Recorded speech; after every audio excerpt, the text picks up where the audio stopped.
This is a polar bear, this is a camel, and this is a fish with glowing eyes. What do they have in common? They all survive in places that would kill almost anything else. Let's explore the creatures who call Earth's most extreme environments home. First, let's head to the Arctic. Here, temperatures plummet to below -40 degrees Celsius.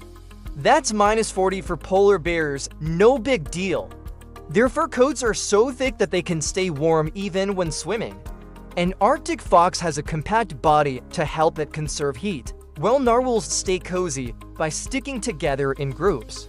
They also use echolocation to find breathing holes in the ice. When the ocean freezes from the top down, narwhals swim under the solid ice, making a clicking sound to navigate.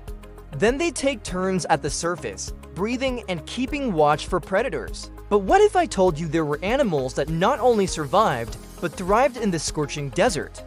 Meet the camel. Camels can go to weeks without water. They get thirsty just thinking about it. Their bodies are designed to conserve water, and they can go to weeks without drinking. Camels also store fat in their humps, which they can use for energy and to produce metabolic water. That means they can get all the water they need from the fat in their humps. How crazy is that?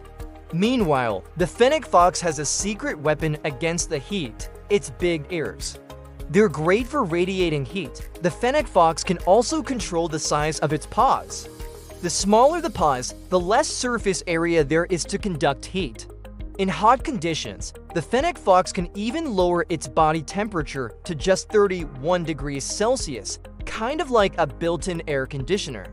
These desert animals have some pretty cool tricks to beat the heat. Ever wondered what the deep sea is like? It's a wild place. The pressure is intense, it's pitch dark, and the temperatures are icy. Creatures like the anglerfish light up the darkness with bioluminescence to lure in prey. How cool is that? Some deep-sea critters use it for camouflage, while tube worms thrive on chemicals from underwater vents, needing no sunlight at all. And then there's the giant squid, often called the monsters of the deep.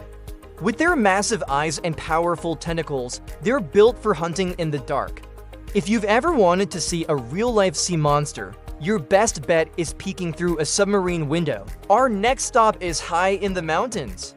At over 5,000 meters above sea level, oxygen is scarce. That's no big deal for the llama. Its ancestors first scaled the Andes Mountains over 5 million years ago. Since then, llamas have developed larger lungs and more red blood cells to help them thrive in low oxygen conditions. But they're not the only ones. Snow leopards also rule the mountaintops. Their thick fur coats help them stay warm in freezing temperatures, while their large lungs and hearts help them deliver oxygen to their tissues. And don't forget the bar-headed goose. Every year, they migrate over Mount Everest, one of the highest points on Earth. Without the need for supplemental oxygen, these birds brave the cold and thin air to make their journey each year. But why should you care? Well, studying how these animals survive can teach us about biology, medicine, and even space travel. For example, camels have evolved to survive without water for weeks on end. By understanding how they do it, we may be able to develop new ways to help humans survive in hot environments. Who knows? Maybe one day we'll even be able to live on Mars. So next time you see an animal that seems out of place, remember that Earth's animals have evolved some pretty incredible adaptations to survive in some pretty extreme environments. They may seem different, but they're also pretty amazing. And who knows, maybe they'll help us explore the universe too. If you love nature, check out our other videos for more awesome facts. Don't forget to hit like and leave a comment. Thanks for watching. See ya.